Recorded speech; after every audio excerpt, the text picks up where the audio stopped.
एक बार की बात है, एक बहुत बड़ा नेता एक साधु के छोटे से आश्रम में गया, क्योंकि उसने बहुत सुना था उस साधु के बारे में और उसके मन में आया कि मैं एक बार जाकर के देखता हूं कि लोग इतनी तारीफ क्यों करते हैं उसकी। तो जब वो उस आश्रम में गया तो वहां पर एक छोटा सा कमरा था जहां पर एक कालीन बिछा हुआ था। वहां पर कुछ लोग बैठे हुए थे नीचे और साधु जी सामने बैठे हुए थे। कुछ सवाल जवाब चल रहा था। तो जैसे ही वो अंदर गया, वो अकेला नहीं था, उसके साथ में 4 बॉडीगार्ड्स भी थे और उसको ये आदत थी कि जहां पर भी वो जाता था लोग अपनी जगह से खड़े हो जाते थे, उसकी तरफ देखते थे, हाथ जोड़ते थे, अपना सर झुकाते थे। लेकिन यहां पर ऐसा कुछ भी नहीं हुआ। साधु ने उसकी तरफ देखा तक नहीं, क्योंकि वो साधु किसी के सवाल का जवाब दे रहे थे। लेकिन नेता को इस बात पे गुस्सा आ गया। नेता को लगा कि ये मेरी बेइज्जती है। तो उस नेता ने साधु की बात को बीच में ही काटते हुए थोड़ा गुस्से से कहा, मैं आपसे कुछ कहना चाहता हूं। साधु ने उसकी तरफ देखा और बोले, आप थोड़ी देर रुकिए, पहले मैं इनके सवाल का जवाब दे लूं, उसके बाद में मैं आपसे बात करूंगा। तब तक अगर आप चाहें तो आप बैठ सकते हैं। बस साधु का इतना कहने की देर थी। नेता का चेहरा गुस्से से लाल हो गया और फिर उसने अपना सारा गुस्सा उस साधु के ऊपर निकाल दिया। अभी तक वो नेता बहुत ही तमीज से बात कर रहा था, यानी कि आप कह करके बात कर रहा था। अब वो तू तड़ाक पे उतर आया। नेता ने उस साधु को कहा, तुझे पता भी है मैं कौन हूं और तू किससे बात कर रहा है? साधु ने उसकी तरफ देखा और कहा, मुझे इससे कोई फर्क नहीं पड़ता कि आप कौन हैं, लेकिन आप जो कोई भी है, अगर आप चाहते हैं कि मैं आपके सवाल का जवाब दूं या आपसे बात करूं तो आपको कुछ देर रुकना होगा। और साधु के ये कहते ही नेता गुस्से से पागल हो गया और वहीं सबके सामने चीखने चिल्लाने लग गया, अब मैं तुझे तेरी असली औकात दिखाऊंगा। तूने मुझसे पंगा लेकर के ठीक नहीं किया है। तुझे पता भी है मैं तेरे बारे में क्या सोचता हूं। साधु ने फिर से उसकी तरफ देखा और बड़े ही प्रेम से कहा कि मुझे इससे कोई फर्क नहीं पड़ता है कि आप मेरे बारे में क्या सोचते हैं। आप जो चाहे वो मेरे बारे में सोच सकते हैं। फिर उस नेता ने बोला कि तू चाहे सुनना चाहता है या नहीं, लेकिन मैं तुझे बताऊंगा यही सबके सामने कि मैं तेरे बारे में क्या सोचता हूं। तू एक बहुत ही घटिया इंसान है।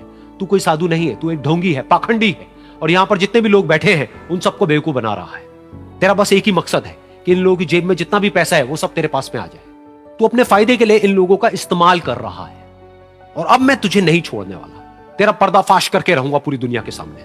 लेकिन उसके इतना बोलने के बाद भी उस साधु के चेहरे पर हल्की सी मुस्कान बनी ही रही। ये देखकर वो और तिल मिला गया और उसने कहा, अब बहुत हुआ, अब मैं यहां 1 मिनट भी नहीं रुकने वाला।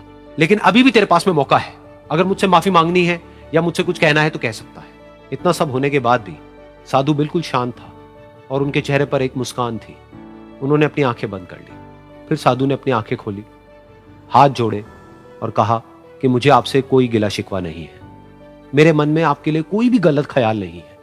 जो भी आपने मेरे बारे में कहा वो आपकी अपनी सोच थी। तो मुझे आप में कोई भी बुराई नजर नहीं आती है। मुझे आप एक बहुत ही भले इंसान लगते हैं। और साधु के इतना कहते ही नेताजी का दिमाग 7वें आसमान पर पहुंच गया। उनके चेहरे पर एक अजीब सी खुशी थी, क्योंकि उस साधु ने वो ही कहा जो बाकी सब लोग उस नेता को कहते हैं। और वो खुशी खुशी उस आश्रम से अपने घर की तरफ चला गया और जा करके अपने पिताजी के साथ में बैठ गया। उसके पिताजी की आंखें बंद थी और वो ध्यान में थे। पूरी जिंदगी उन्होंने सिर्फ लोगों की सेवा करी और बदले में कुछ भी एक्सपेक्ट नहीं किया। तो थोड़ी देर बाद जब उन्होंने अपनी आंखें खोली और देखा अपने बेटे को अपने साथ बैठे हुए, तो उनके बेटे के चेहरे पर आज एक अजीब सी खुशी थी जो आज से पहले उन्होंने कभी नहीं देखी थी। फिर उसने एक एक करके सब कुछ बताया कि आज क्या हुआ, किस तरह से वो आश्रम गया, वहां पर क्या हुआ, उसने क्या कहा, उन्होंने क्या कहा। तो जब इसके पिताजी ने पूरी बात सुनी तो थोड़ा सा मुस्कुराए और अपने बेटे को देख करके बोले कि उन्होंने तुम्हारी तारीफ नहीं करी है, क्योंकि उन्होंने वो नहीं कहा कि जो तुम हो, उन्होंने वो कहा कि जो वो खुद है। और तुमने जो भी कुछ उनको कहा वो नहीं कहा कि जो वो है, बल्कि तुमने वो कहा जो तुम खुद हो। यही बात वेदों में भी कही गई है, यथा दृष्टि तथा सृष्टि। ये दुनिया तुम्हें वैसी नहीं दिखती है जैसी कि ये दुनिया है।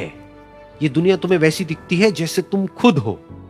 जिसकी नजर जैसी है उसके लिए ये दुनिया वैसी ही है। तो अगर तुम अपनी दुनिया को बदलना चाहते हो तो उसका सिर्फ एक तरीका है, अपनी नजर को बदलो।